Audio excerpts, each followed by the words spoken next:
तुळजापूर वेस बलिदान चौक परिसरात बारामती बँकेलगत असलेल्या महावितरणच्या डीपीला अचानक आग लागल्याची घटना रविवारी घडली। परिसरात धूर आणि ठिणग्या दिसताच नागरिकांनी तत्परतेने परिस्थितीची दखल घेत अग्निशमन दलाला त्वरित माहिती दिली।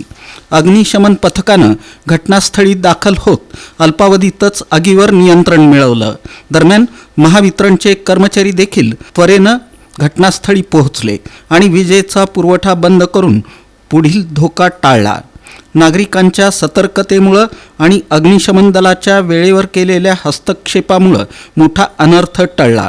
तसंच कोणतीही जीवितहानी झाल्याची माहिती नाही।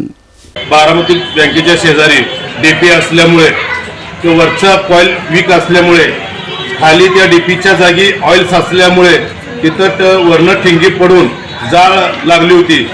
अग्निशमनला फोन केल्यानंतर अग्निशमनची गाडी येऊन पटकन विझवण्याचं काम केलेले आहे। कुणाला जीवमारीचा हानीमारक झालेला नाही।